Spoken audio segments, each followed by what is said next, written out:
मुलाकात पर। लेकिन संजीव, अभी 2 दिन पहले सावरकर पर उद्धव ठाकरे बुरे फंसे थे जब राहुल गांधी ने सावरकर को फिर से माफी वीर वो चिट्ठी दिखा के वो सब बोल दिया था। ऐसे में ये आदित्य ठाकरे और उद्धव ठाकरे कौन सी पॉलिटिक्स करने की कोशिश कर रहे हैं? तेजस्वी के साथ नजदीकी दिखाकर या मिलकर खुद मिलने पहुंचे हैं? क्या हिंदुत्व के अपने एजेंडे से अपनी छवि के साथ कॉम्प्रोमाइज नहीं कर रहे हैं आदित्य ठाकरे? संजीव,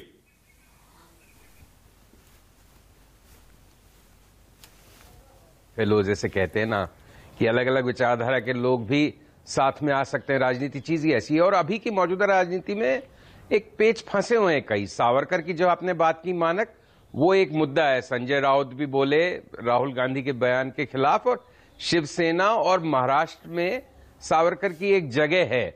लेकिन राहुल गांधी एक विचारधारा की लड़ाई, एकमात्र ऐसा नेता है जो एक विचारधारा लेके चल रहा है, आइडियोलॉजी, चाहे उसको लोग पसंद कर रहे हैं, ज्यादा पसंद कर रहे हैं, कम पसंद कर रहे हैं, लेकिन एक सैद्धांतिक विचारधारा के आधार पे लड़ने वाला बीजेपी और मोदी जी से सिर्फ राहुल गांधी एक नेता है, नंबर 1। तो उसका नफा नुकसान देखने का अलग तरीका है। वो कई बार परवाह भी शायद नहीं करते और उसका खामियाजा भी भुगतते हैं। लेकिन और ये उत्तर भारतीय वाली बात जो आप सौरभ कह रहे थे, वो भी एक प्रासंगिक बात है कि एक बड़ा बिहारी तबका है। लेकिन क्या वो सब तेजस्वी का वोटर है? उसमें बीजेपी का भी वोटर है, कौन सी कास्ट को रिप्रेजेंट कर रहा है? बट वो भी एक मुद्दा है। लेकिन जो बड़ा मुद्दा है, देखिए आप बड़े मुद्दे को समझिए कि 2024 के चुनाव में, लोकसभा चुनाव में 3 राज्य प्रासंगिक होंगे जहां तक विपक्ष का सवाल है सबसे ज्यादा। बिहार नंबर 1, जहां बाजी पलट चुकी है। आप देखिए गोपालगंज में चुनाव हुआ, उपचुनाव, 2000 वोट से बीजेपी अपनी दोबारा सीट जीत पाई। और 2000 से कैसे जीती? जब 8000 ओवैसी ने वोट लिए और 8-9 हजार मायावती ने वोट लिए।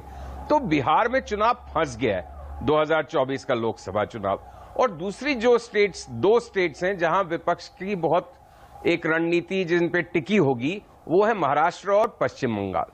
महाराष्ट्र में भी एक सॉलिड कॉम्बिनेशन है एनसीपी, उद्धव ठाकरे की शिवसेना और कांग्रेस का, और पश्चिम बंगाल में ममता बनर्जी हैं। तो ये तीनों राज्य अमूमन जो एक एंटी मोदी या एंटी बीजेपी की जो रणनीति होगी या बिसात बिछेगी, सब कुछ उस पर निर्भर करेगा कि इन 3 राज्यों में विपक्ष का प्रदर्शन या विपक्ष किस सीमा तक बीजेपी को रोक पाने में सफल होगी। कोई राजस्थान, एमपी, ये सब स्टेट्स तो आप मान के चलिए, गुजरात, मतलब जो छत्तीसगढ़, यहां तो लोकसभा के अंदर मोदी का बोलबाला ऐसा लगता है आज की तारीख में कि जारी रहेगा शायद, अगर आज ही की स्थितियां बनी रही।